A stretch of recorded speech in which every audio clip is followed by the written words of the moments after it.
What's up, oh, too far. Okay.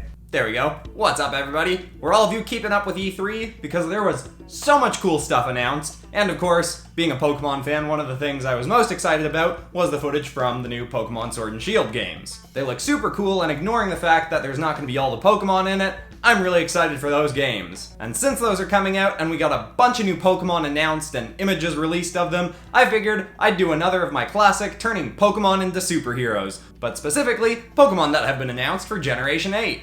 Alright, now this first one up is literally the reason that this episode's happening. I saw this Pokemon in the trailers and I was just like, this thing is so cool looking, I gotta do some kind of drawing out of it. I believe its name is Snappy McJaw, and it's officially the coolest looking turtle Pokemon out there. Get out of the way, Squirtle. Sorry, Blastoise. Move over, Wobbuffet. All you turtles are weak in comparison to this awesome Snappy McJaw looking dude. And here's a fun fact about him. He is both water and rock. So if he spits on himself, he will die a slow, painful death. Which is pretty dark, but these are the same people that brought us Mimikyu, so what do you expect? In terms of my drawing, I leaned more My Hero Academia than Marvel DC style, just because that head gave me that kind of idea of just being a character with a quirk more so than a superhero out of Marvel or DC comics, and I think that worked well for this one. This was a good one to start with. There was a lot to go off of with the character because it's got some cool design elements built right into it, and you can see I made the character a little bit more female, even though Drednaw, when I look at, oh, that's his actual name by the way, Drednaw. When I look at him, I do admittedly think male a little bit more, but I was like, you know what, let's push myself, and it's 2019, women can be anything, including creepy snapping turtle monsters, so I'm happy with how this one turned out. It's kind of a bulkier Zarya kind of character. I think it's pretty cool. So here's the final result.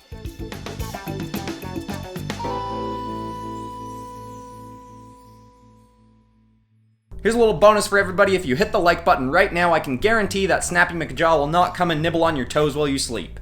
Okay, back to drawing. Alright, next up we've got Zacian, or Zacian?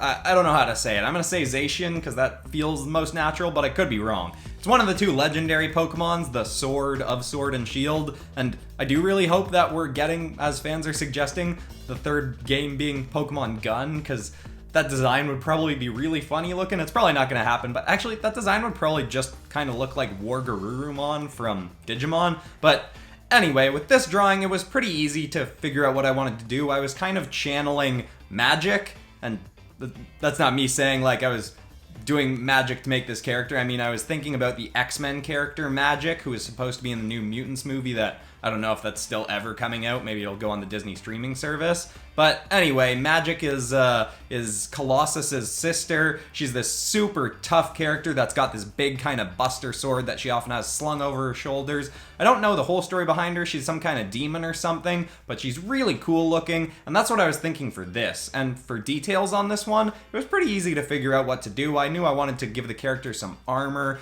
go with the sword, warrior kind of aesthetic, and I think this is super cool looking, and Zacian has a lot more detail than most Pokemon, so it was pretty easy to find some cool symbols and emblems and colors to put all over the character, and overall I think this is one of the cooler ones I've drawn today, which is fitting because it's one of the legendary Pokemon. So let's take a look at the final result.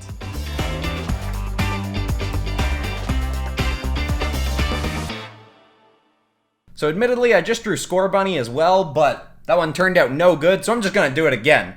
None of this low-tier art in this episode. Let's get a really good Scorbunny superhero going.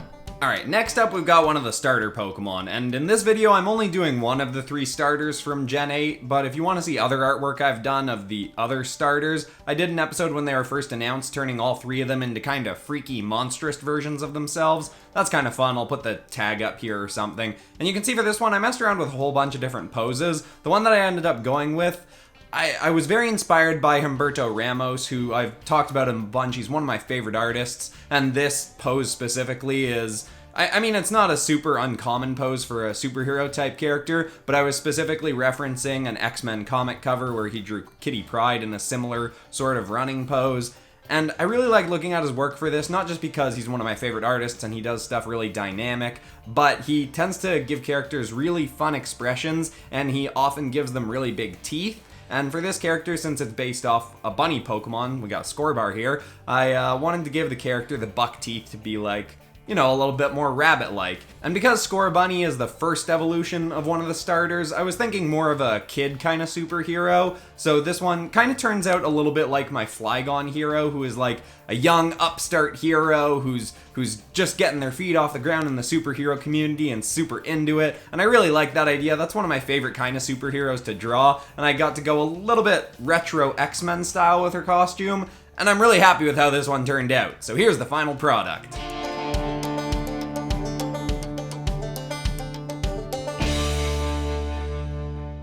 Alright, now with Corviknight, originally I was thinking sort of a Batman kind of character, and it does end up looking more so like that, but when I was working out the second pose, which is the one I end up going with, I was thinking a little bit more Vulture from Spider-Man Homecoming. It's one of my favorite characters. I mean, I love Batman too, and like I said, this character does end up looking a little bit more Batman-like in the end, because I didn't give him mechanical wings. Oh, mechanical wings, that would have been a good idea. Anyway, I don't know a ton about Corviknight. I just thought it was a super cool looking Pokemon and very sort of angry and grizzly, which when I think of an angry, grizzled character, the first thing to come to my mind is always Batman or Wolverine. So with this one, I leaned a little bit more Batman, and then near the end there, I added on the beard because it kind of looks like Corviknight's got a bit of a beard, or it's probably not actually a beard. It's like those things that birds tend to have around their necks. Some of them have like this poofy, fluffy part. I don't really know what it is. I don't know birds that well. But anyway, in the coloring stage, you can see I added a little bit more color than Corviknight actually has, because Corviknight is pretty like solid, blacky, dark blue sort of color. So I added a little bit more variation. I had the armory parts be a little bit more just desaturated gray, black, and then the rest of him and the outside of the wings be a blue. And then I added some red lining, because Corviknight had red in his eyes, so I put that in the eyes of my character, and decided just to put a little bit more red around it to give it a little bit more variety. I even did the rim lighting in red, and I think this one's pretty cool looking. Not one of the best of the batch, but I think it's pretty cool. So let's take a look at how it turned out.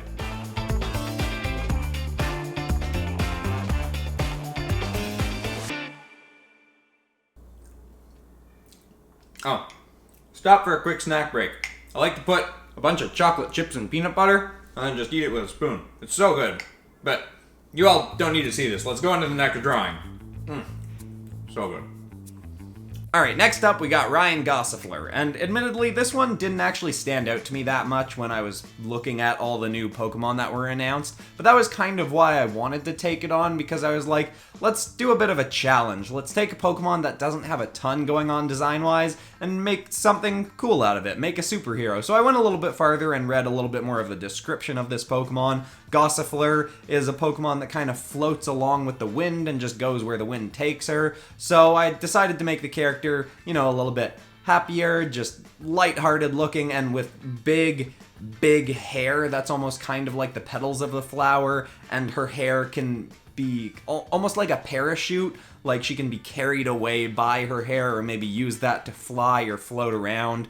And I was also channeling a little bit of a Poison Ivy kind of look from Batman comics, not so much the personality of that character. This is obviously a much more positive, upbeat, happy superhero, not supervillain kind of character, but just, you know, because it's a plant-based hero villain kind of character, that's what I was thinking. And I like how this one looks. It does end up being pretty simple because it's based off a Pokemon who's also very simple looking, but I think it's fun and cute. I also experimented with a different eye shape from what I usually draw. I went a little bit more big anime eyes. I was looking at reference images of one of the gym leaders that was announced when I was doing the eyes, and I like how that turned out. Also, I threw in some spores because apparently the Pokemon can use healing spores, and it's not one of the better elements, but I put it in anyway. So here's the end result of this one.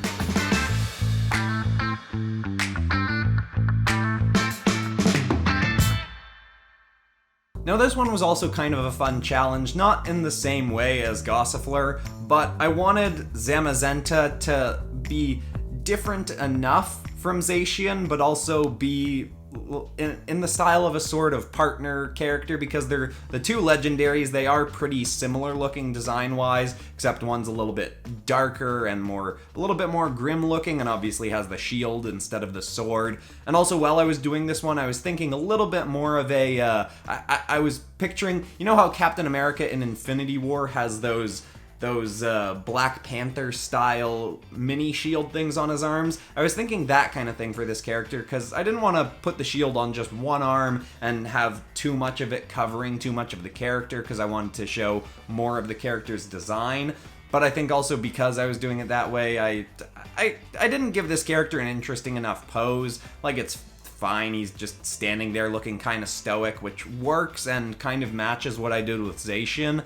But I wish I'd done something more interesting, like the character lunging forward with the one shield back, one up and blocking, or just something to make this one a little bit more fun, because I do kind of like the design that I go with. I feel like I messed up the colors a little bit. I actually mess around with that after the recording stops, so the final product is a bit different. But I don't know, there's a lot of stuff that I think I could have done better in a second pass, but this one I was happy enough with it that it wasn't worth doing a second pass of it. So let me know what you think. Here's the final result.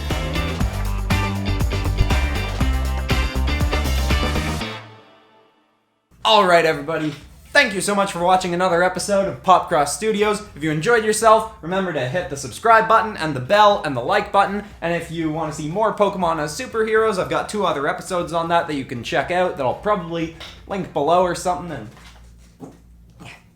And remember, once a month I do a community redraw episode with a different theme. This month's is supervillains, and that'll be coming up in the last week of June. So if you haven't submitted yet, get on that, submit your supervillains, and they could end up redrawn on this channel. You can submit them to the Discord, linked below, or to popcrossanimations@gmail.com. But that's all I got for today. I'm Christian Pearson, and this is PopCross Studios, home of the nerdiest art videos on YouTube, and I will see you all in the next one. Goodbye.